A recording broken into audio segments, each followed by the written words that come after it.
Last judgment. Sin punishment and act of grace.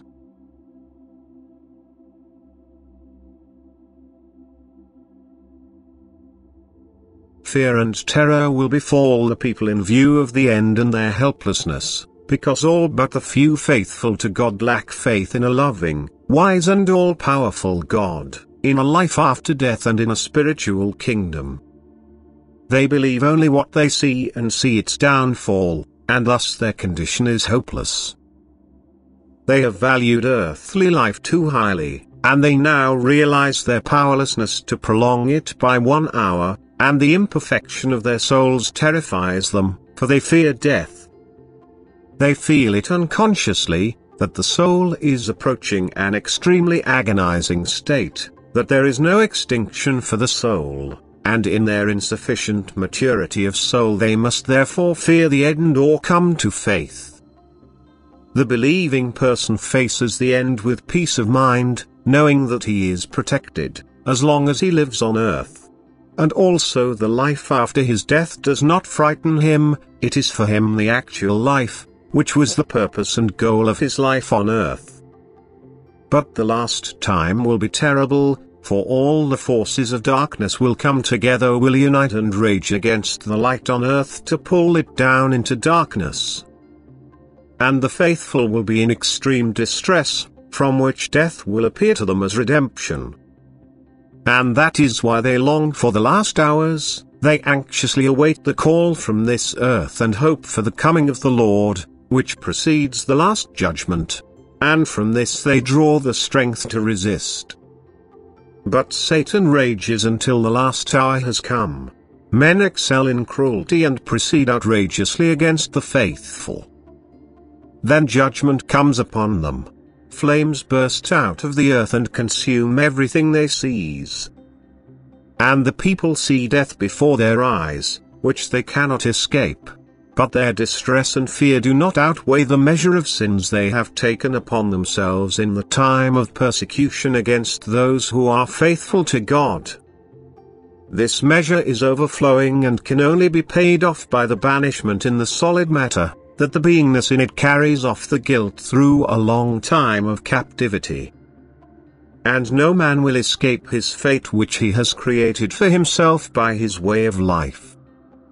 The anguish and the horror will be exceedingly great for the guilty. The bliss at the coming of the Lord likewise for the faithful, and all misery on earth will have an end for a long time. People cannot imagine the process that will take place at the last judgment. The power of God will punish everything that is contrary to him. Satan himself will be bound, and with him all powers that were in bondage to him. And the earth will be a place of living devils at that time, fully in the power of their Lord. But not forced, but voluntarily they followed him, and therefore also all opponents of God who will now feel the wrath of God. They have to atone for their sinfulness. They have to take unspeakable agonies upon themselves because they are in extreme remoteness from God, and this means total powerlessness and hardest imprisonment, a state which is unimaginably agonizing for the once powerful spiritual being able to move in freedom. And nevertheless also this act of banishing is in the firmest matter is an act of grace of God, in order to help this spiritual to become free, to give it the possibility to reach the original state again. But the magnitude of the guilt of sin also determines the measure of the torments. The torments are certainly a punishment, an expiation for the sins, but at the same time a means of improvement, a means for the transformation of the spiritual being, which is completely distant from God, into beings which strive for God. That this means is of such a hardness, which seems cruel to men, is the fault of mankind itself in the last time on this earth, because the spiritual, which is already in the stage of free will, regresses to the utmost depth, in spite of all God's obliging help, which would like to spiritual from this. People make a mockery of God's love, they do not pay attention to his word, not to his servants and prophets. They let all earthly events pass them by without any impression, their free will turns downwards, towards the one who fights against God, and thus they become like him. This can only result in a complete banishment from God, and this complete banishment is always a state of greatest agony, because only the closeness to God is happy for the being, and the distance from God completely contradicts the original state of the being. If God now wants to give the fallen being the opportunity to return to him, then it has to go through the agonies of the distance from him, so that it changes of its own will and strives towards God again.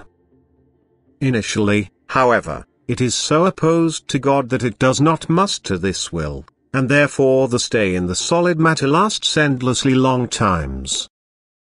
But God knows when the stubbornness of the will begins to weaken, and he then also loosens the cover of the spiritual, and the faster, the more yielding the spiritual shows itself in the form. This is the only way on which the spiritual can again reach the state of free will, which now again confronts it with the decision. Because this must be taken absolutely in complete freedom of will. So also the coming judgment is only an act for the recovery of the spiritual, although it is connected with a hard atonement for the sin measure, the sins that people will incur in the last time before the end.